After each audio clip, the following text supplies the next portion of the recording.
Vasavi G. Hemant గారు రాశారు ఈ నవలని. చదువుతున్నది దేవి. చూడగానే తప్పకుండా 20 లైకులైనా ఇవ్వండి ఫ్రెండ్స్. ఇంకా కథలోకి వెళ్దామా? 6వ ఎపిసోడ్. ఏవండి, వాడికేం పిల్ల జల్లా, దానికేంటి బాగులేకపోవడం? 400లో 500 తెచ్చుకుంటూ తండ్రికి ఆ మాత్రం పంపలేడా? అన్నీ అమ్ముకొని చదివించామే. ఎంతసేపటి నుంచో మనసులో తొలిచేస్తున్న మాట అతని ఆలోచన స్రవంతి నుండి ఆపింది. వాడి తత్వమే అది. మన ప్రాప్తం ఇది, ఏం చేస్తాం? అలా అనుకొని ఊరుకోవడమేనా? ఒక నెల దానికి బాగోలేకపోతే నెలకి ఏదో ఆధారం ఉన్నవాడే సర్దుకోలేకపోతే ఏ ఆధారము లేని మనకి ఊళ్ళో గతేమిటి? ఓ ఉత్తరం రాయండి ఈ ముక్కే అంది గట్టిగా. నీ పిచ్చిగాని ఉత్తరాలకి డబ్బులు రాలుతాయి అంటే? ఆవిడ అమాయకత్వానికి లేని నవ్వు మెరిసింది. అలా అనేసరికి ఏదో గొణుక్కుంటూ వెళ్ళిపోయింది. అకాలంగా వచ్చిన పరిస్థితులు ఇద్దరినీ వృద్ధాప్యంలోకి లాక్కు వెళ్ళాయి. మగవాడు అందున సర్వం తెలుసుకున్న జ్ఞాని కనుక మనసున మండే బాధలు భగవంతునికి నైవేద్యం పెట్టడంలో సంతృప్తిని వెతుక్కుంటే, జ్ఞాన శూన్యురాలైన ఏమీ తెలియని అతి మామూలు మనిషి జానకమ్మ ఇరుగు పొరుక్కి చెప్పుకొని సంతృప్తి పడ్డం అలవాటు చేసుకుంది. అలా చెప్తున్నందుకు వాసవి చేత చీవాట్లు తింటూనే ఉంది. ఆ ఉత్తరం ఎవరి దగ్గర నుంచి నాన్న? అటు పని మీద వచ్చిన వాసవి విప్పకుండా ఉన్న 2వ ఉత్తరం చూసి అడిగింది. అప్పుడు గుర్తొచ్చింది తన మతిమరుపు సంగతి. తానే నవ్వుకుంటూ విప్పాడు. అది రాధ రాసింది. నాన్న, ఇన్నాళ్ళు మీరు అక్కడ చిక్కుల్లో ఉన్నారని ఊరుకున్నాను. ఇంకా పిలుపుకు రాలేదని మా అత్తగారు ఊరికే సాధిస్తున్నారు. వీళ్ళు చూసుకుని పిలుపుకు వస్తే వస్తాను అంటూ రాసింది. అది చూసి నవ్వాలో ఏడవాలో తెలియలేదు. ఎద్దుపుండు కాకి తెలియదన్నట్టు వాళ్ళకి అలా ఉంది. ఇప్పుడు తీసుకొస్తే ఒట్టినే వెళ్తుందా? వచ్చినప్పుడు అంతా ఏదో చేసివ్వాలి, బట్టలు పెట్టాలి. మొన్న పండక్కి ఏం పెట్టలేదు కదా అనుకుని అక్కడే నిలబడ్డ వాసవి చేత ఉత్తరం రాయించాడు. అప్పుడే వచ్చిన తల్లికి విశేషాలు వినిపించింది వాసవి. వాళ్ళు అలాగే అంటారు. ఇంకా ఇదంతా ఎన్నాళ్ళు? 4 ఏళ్ళు 5 ఏళ్ళు అవ్వస్తోంది పెళ్ళై. ఇంకా పెట్టిపోతలు అంటే ఎలా తూగలుగుతాము? ఇదేదో నచ్చ చెప్పుకోవాలి కానీ వాళ్ళన్న ప్రతి మాట పట్టుకుని గెంతుతూ ఉంటే ఎలా? మనమేమన్నా ఇల్నాళ్లలాగా ఉన్నామా? కష్టసుఖాల్లో రాటుదేలిపోయిన తల్లిలోని ఆడ మనసు కీమంది. ఏం చేస్తాం? ఎలా వదిలేస్తామే? పోనీ అదైనా సుఖంగా ఉంటే చాలు. ఇదిగో ఈ డబ్బేదో చూసుకుని తీసుకొద్దాం అన్నాడు. అంతలో పోలయ్య రావడంతో తల్లి కూతుళ్ళిద్దరూ వంటిట్లోకి వెళ్ళిపోయారు. రామకృష్ణ వచ్చి 2 నెలలు ఉండేసరికి ఊరికే తిని తిరగాలంటే విసుగు పుట్టింది. కనిపించిన ప్రతి ప్రకటనకు అప్లికేషన్ రాస్తూనే ఉన్నాడు. ఒక్కదానికి తిరిగి జవాబు రాలేదు. ఇంటి పరిస్థితి చూస్తుంటే మరీ పిచ్చిగా ఉంది. ఏదో ఒకటి వస్తే వెళ్ళిపోదామని ఒకటే ఉబలాటంగా ఉంది. అలా ఎదురు చూడ్డంలోనే 4 మాసాలు ఇట్టే గడిచిపోయాయి. ఇక లాభం లేదనుకుని గోపాలానికి ఉత్తరం రాశాడు. అన్నయ్య, ఫస్ట్ క్లాస్లో పాస్ అయ్యి సంతోషం ఏమీ మిగలేదు. ఎంతవరకు ఎంత ప్రయత్నించినా ఏ జాబు దొరకలేదు. ఇంట్లో తిని కూర్చోవాలంటే సిగ్గుగా ఉంది. పరిస్థితులు కూడా ఇంట్లో బాగుండడం లేదు. నీ దగ్గరకు వచ్చేస్తే అక్కడ ట్యూషన్ చెప్పుకుంటూ ఏదైనా ప్రయత్నం చేసుకోవచ్చని ఉంది. తన ఉద్దేశం తెలియజేస్తూ వెంటనే జవాబు రాస్తే చూసుకొని వచ్చేస్తాను అని వ్రాసి దానికి 2 రోజుల్లోనే వచ్చేయమంటూ రాశాడు గోపాల్.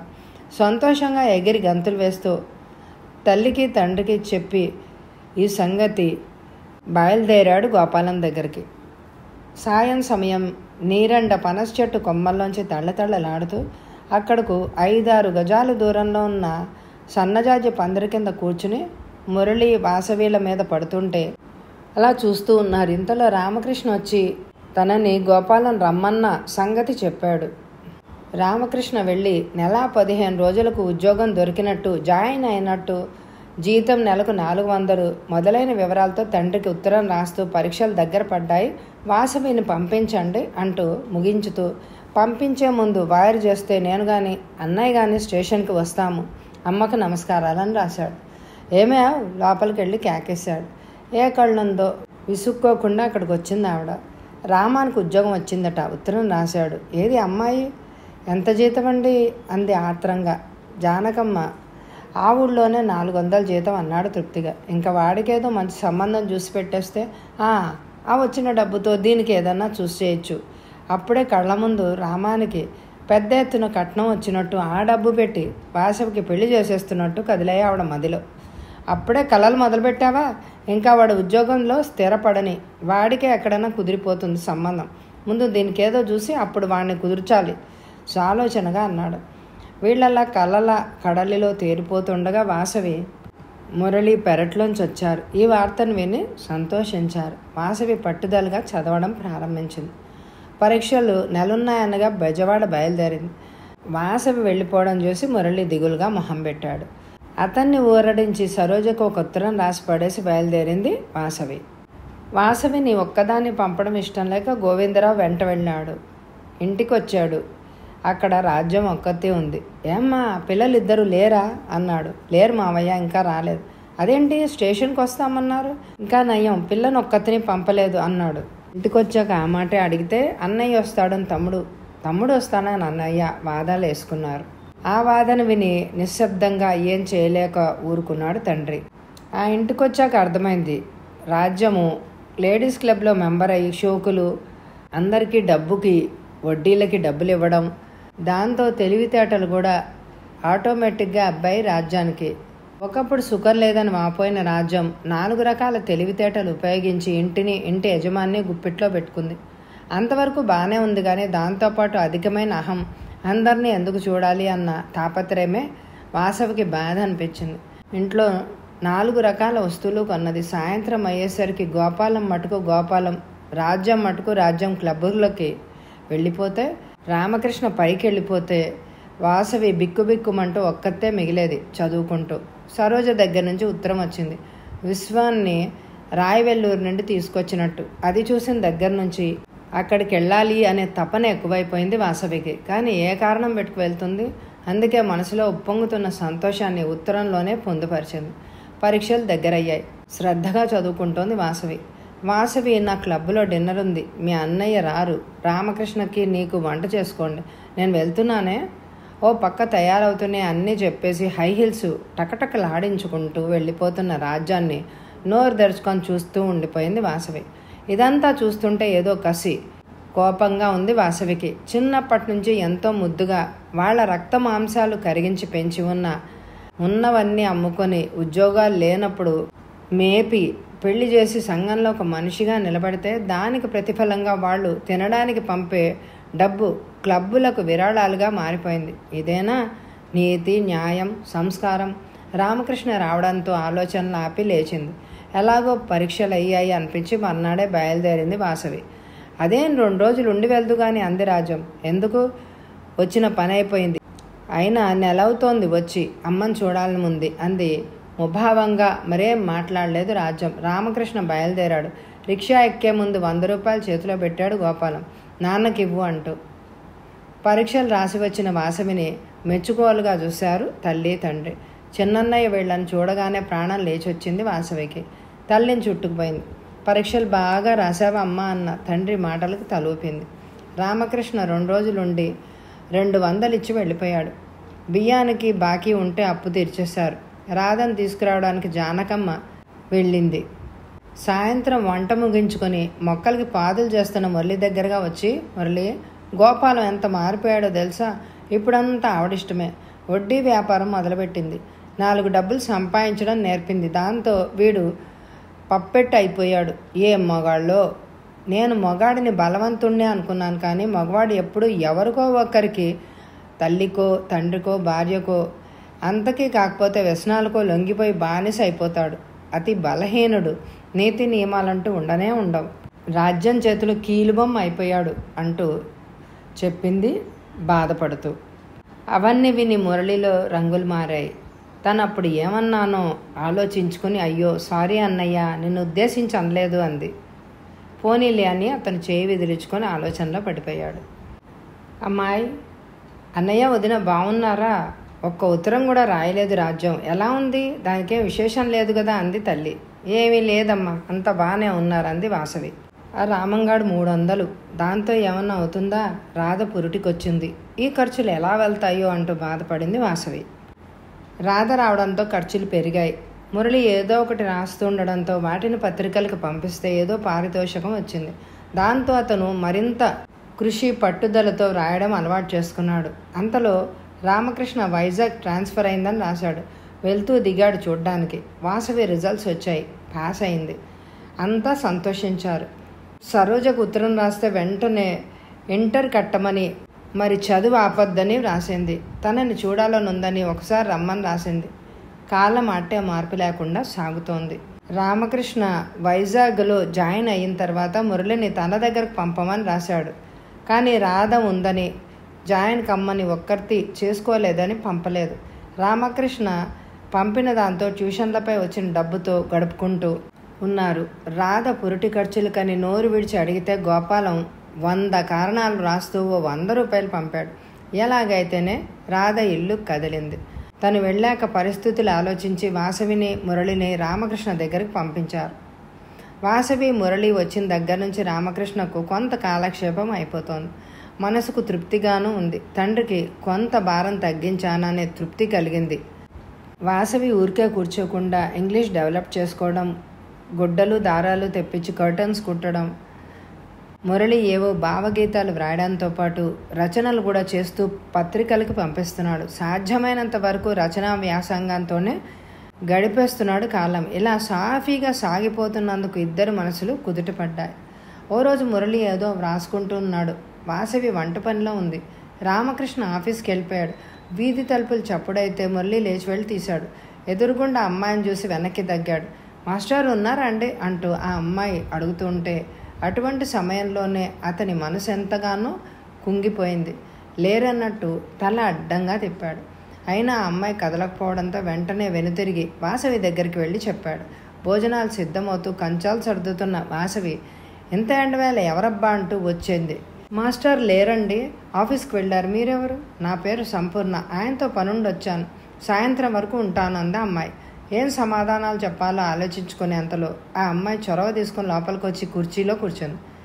మురళి వంటిట్లోకి వెళ్ళిపోయాడు. తను వెళ్ళి మురళికి చెప్పింది. పోనీ ఉండని అంటూ సాయిగ చేశాడు. ఆ అమ్మాయికి భోజనం పెట్టి తీసుకొచ్చింది. ఫోన్ చేయండి అంటూ. వద్దండి, నేను చేసే వచ్చాను. మీరు ఆయనకి ఏమవుతారు అంది. నేను చెల్లెల్ని అవుతానండి అంది వాసవి. రామకృష్ణ ఇంటికి వచ్చాడు. నీకోసం ఎవరు వచ్చారంది. ఎవరు అన్నాడు. సంపూర్ణట ఎవరు అంటే ఉలిక్కి పడ్డాడు. ఎంత కప్పిపుచ్చుకుందామన్న అతని మొహంలో కదలాడే పసికట్టింది వాసవి. గదిలోకి వస్తే సంపూర్ణ మంచం మీద హాయిగా పడుకొని నిద్రపోతోంది.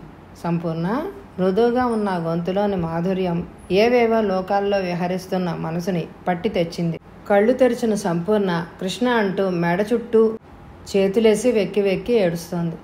ఊరుకో, ఏమైంది ఇప్పుడు? ఇలా ఎందుకు వచ్చేసావు? నాకు ఉత్తరం రాయలేకపోయావా? ఓదారుస్తూనే ప్రశ్నల వర్షం కురిపించాడు. వాసవి కాఫీ కప్పులతో వచ్చింది. అన్నయ్య అంటూ దానితో చేతులు తీసి దూరంగా జరిగి కూర్చుంది సంపూర్ణ. ఏమైనా అమ్మాయిని పెళ్లి చేసుకోవాలని నిర్ణయించుకున్నట్టు అర్థమైంది మురళికి, వాసవికి. నాన్నగారి ఇష్టం ఏంటో, వాడు ఏమైనా మన మాట ఎవరి మాట వినేలా లేడు. ఆ అన్న చెల్లెళ్ళు ఇద్దరు వాసవి దగ్గరికి వచ్చి ఆ అమ్మాయి నన్ను నమ్ముకుని వచ్చింది, వదిలేయడం, ఆ అమ్మాయి గొంతు కోయడం మంచిది కాదు కదా. మరి నాన్నకు తెలియజేస్తే బాగుంటుంది అని అనుకుంటున్నాను. అదే నాన్నకి నువ్వు ఉత్తరం రాస్తావేమోనని. నేనెలా రాస్తాను? అయినా వ్రాసి వాళ్ళనెందుకు బాధ పెట్టాలి? తెలిసినప్పుడే తెలుస్తుంది తేలిగ్గా అనేసింది. సంపూర్ణ యువతలకు వచ్చి బిడియంగా నిలబడింది. రా సంపూర్ణ, అలా నిలబడిపోయావే? మా చెల్లెలు వాసవి ఇంటర్ పరీక్షలకు వెళ్తోంది అంటూ మురళిని కేకేసి, వీడు మా తమ్ముడు మురళి, ఆర్టిస్టు, కవి అంటూ పరిచయం చేశాడు. అతిథి మర్యాదలు చేయించుకుంది సంపూర్ణ. సంపూర్ణ, నేను రేపే రిజిస్టర్ ఆఫీస్కి వెళ్ళి అప్లై చేస్తాను. అంతవరకు మనం ఇక్కడ పడుకోవడం బాగుండదు. నువ్వు వాసవి దగ్గర పడుకో. భోజనాలు అయిన తర్వాత నచ్చ చెప్తున్నట్లుగా అన్నాడు. సంపూర్ణ ఆ ఇంట్లో మెంబర్ అయిపోయింది. వాసవే వంట చేస్తుండేది. కానీ ఎంతసేపు టాయిలెట్ అవ్వడం తప్పించి ఏ పనిలోనూ కల్పించుకునేది కాదు. టైంకు పిలిస్తే భోజనానికి రావడం, భోంచేసి వెళ్ళిపోవడం. సాయంత్రం రామకృష్ణ వచ్చాక కానీ ఆమె నోటి ముత్యాలు మాత్రం బయటికి రాలేవే కాదు. మూగబొమ్మలా ఉండే అమ్మాయి సాయంత్రం అయ్యేసరికి ఇన్ని మాటలు ఎలా వస్తాయో అర్థమయ్యేది కాదు వాసవికి. ఆ అన్నా చెల్లెళ్ళు ఉండగానే తలుపులేసుకోవడం, ఇకలు పక్కపక్కలు వాళ్ళిద్దరికి చూడడానికి చాలా ఇబ్బందిగా ఉండేది. ఏం చేస్తాం, పరీక్షలు అయిపోగానే అమ్మా నాన్న దగ్గరికి వెళ్ళిపోవాలి అని అనుకున్నారు వాళ్ళు. తర్వాత వాసవి చేతిలో 50 రూపాయలు పెట్టి, సంపూర్ణకన్నీ కొనేశాను, ఈ 50 రూపాయలు అమ్మా నాన్నకి ఎమ్మో చెయ్యి అన్నాడు. ఈ నెలే కాదు, ఇక ముందు కూడా ఇలాగే ఉంటుంది అనుకుంది వాసవి. వాసవి ఎప్పటిలాగే వంట పప్పు చేసి, వంకాయ వేపుడు చేసి, టమాటా పచ్చడి తయారు చేస్తోంది. అంతలో స్నానం చేసి వచ్చిన సంపూర్ణ రోజు అందరికీ 2 కూరలు అవి చేయాలంటే ఇన్నాళ్ళు రోజుల్లా ఏమన్నానా, ఓ కూర చాలు అనేసి వెళ్ళిపోతున్న వదిన గారిని చూస్తుంటే ఒళ్ళు మండిపోయింది. కానీ తమాయించుకుంది. అన్నయ్య తినడు అంది విసురుగా. ఆయన మటుకు చేస్తే సరిపోతుంది ఖచ్చితంగా అనేసింది. వచ్చాక ఇద్దరు కలిసి తింటారు కదూ. ఇంతకీ మురళికి నాకేనన్నమాట వేస్ట్.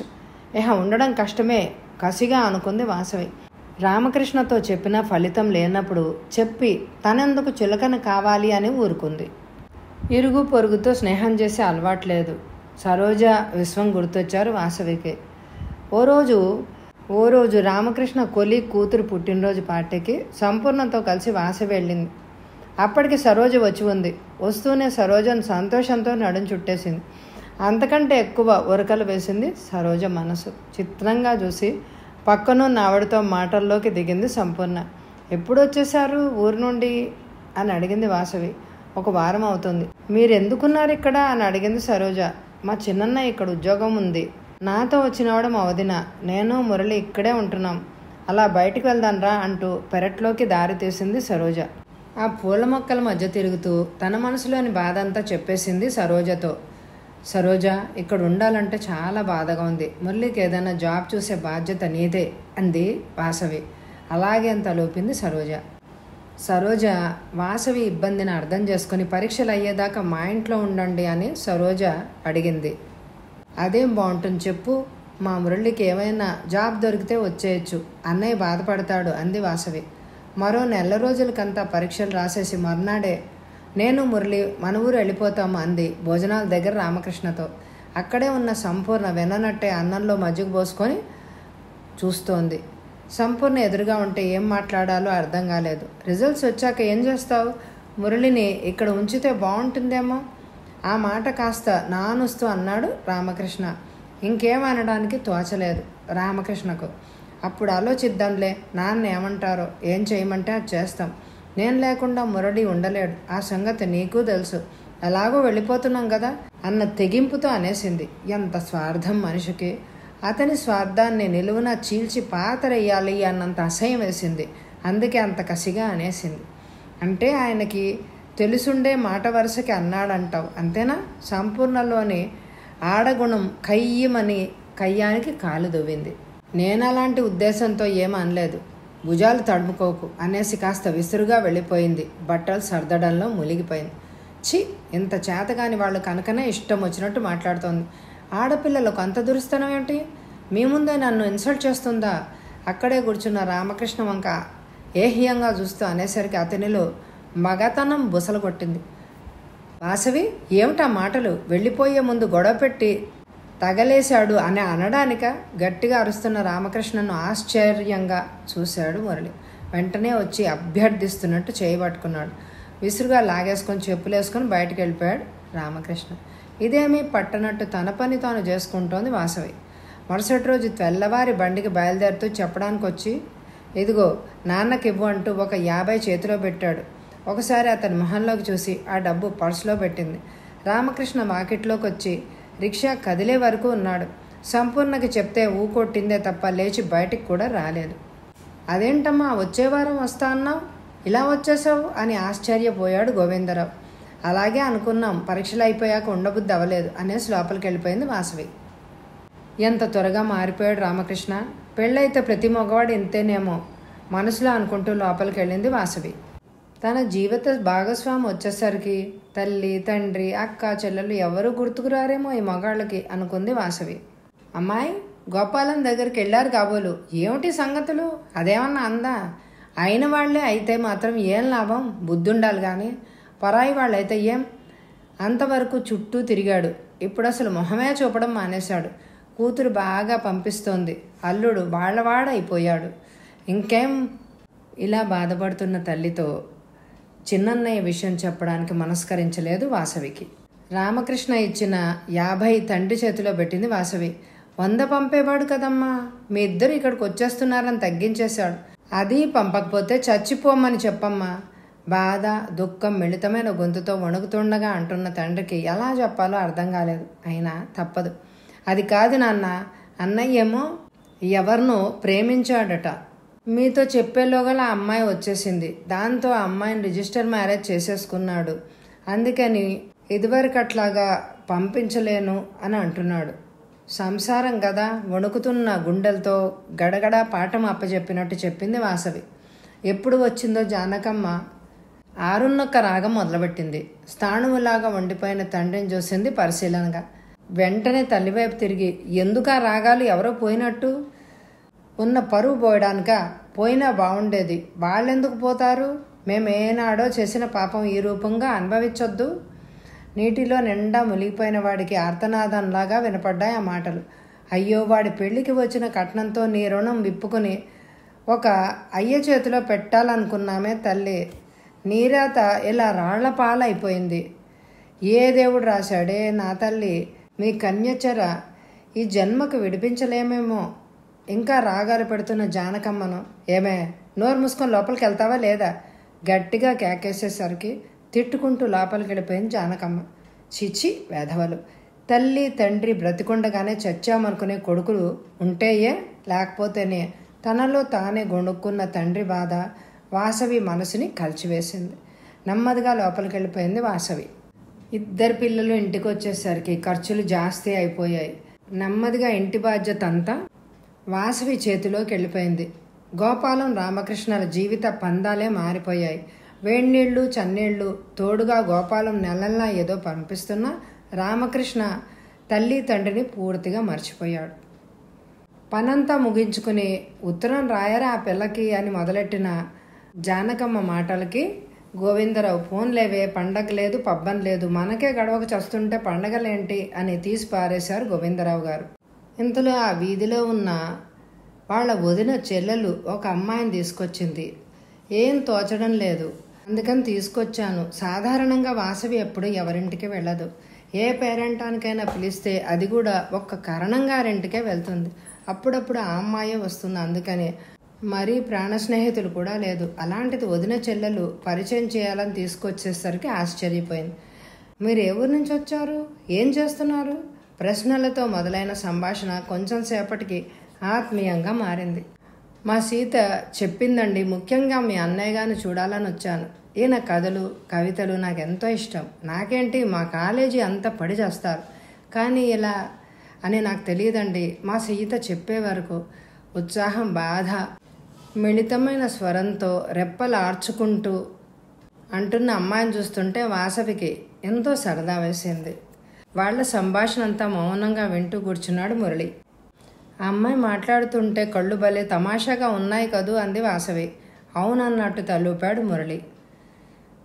మరి వచ్చే ఎపిసోడ్లో ఆ సీత అనే అమ్మాయికి మురళికి చనుము ఏర్పడుతుందా, వాళ్ళిద్దరికీ పెళ్లి జరుగుతుందా, వాసవి జీవితం ఏంటి, ఇవన్నీ తెలియాలంటే ఈ ఎపిసోడ్ని లైక్ చేయండి. వచ్చే ఎపిసోడ్ కోసం ఎదురు చూడండి. అలాగే ఈ ఎపిసోడ్కి కనీసం 20 లైకులైనా ఇవ్వండి friends. Thank you very much my dear friends.